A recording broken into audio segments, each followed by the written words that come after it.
Malgré l'accord obtenu fin février entre la Grèce et ses partenaires européens, la partie est loin d'être finie. Bonjour et bienvenue dans cette nouvelle édition d'Eco TV Week.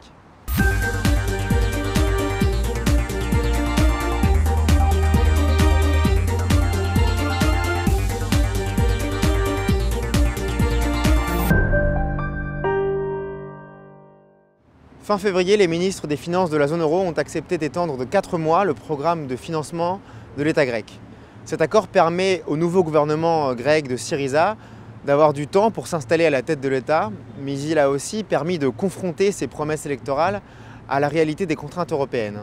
En substance, l'accord conforte l'idée qu'il n'y avait pas d'alternative au programme actuel.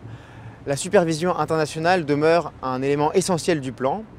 Aussi, bien que un glissement sémantique a fait disparaître le mot troïka des communiqués officiels et l'a remplacé par le terme institution, aucun accord politique sur le déblocage des tranches d'aide ne pourra être obtenu avant l'aval technique des représentants des créanciers sur les réformes à introduire.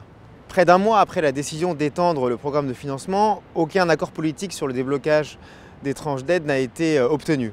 Le gouvernement grec a bien présenté un premier train de réformes à mettre en place, mais il a été rejeté par l'Eurogroupe, faute de détails.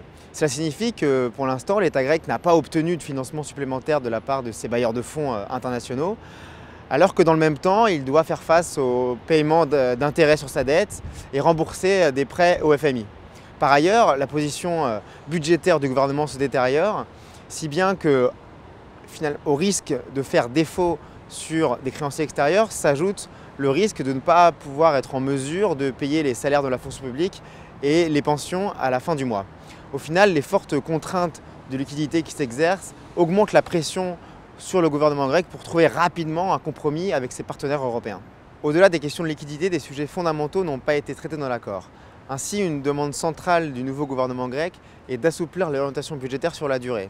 Concrètement, le nouvel exécutif souhaite réduire les exigences d'excédent primaire à dégager chaque année dans la durée.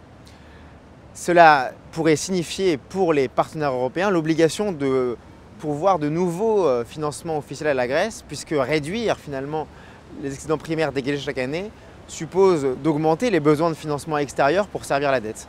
Assouplir la politique budgétaire en Grèce supposera aussi probablement de nouvelles restructurations de la dette publique grecque.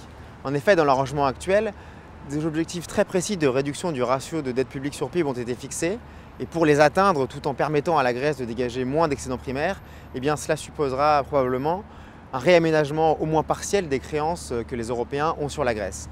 Les Européens ont montré par le passé qu'ils n'étaient pas fermés à la négociation sur ces sujets, mais tout nouveau soutien, a fortiori de grande ampleur, imposera nécessairement une conditionnalité en termes de réformes structurelles à mettre en œuvre, et ces réformes pourraient tester la solidité du nouveau gouvernement grec.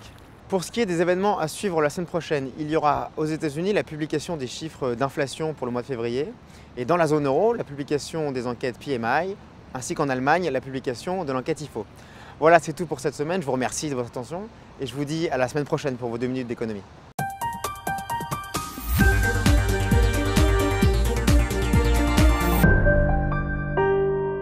BNP Paribas, la banque d'un monde qui change.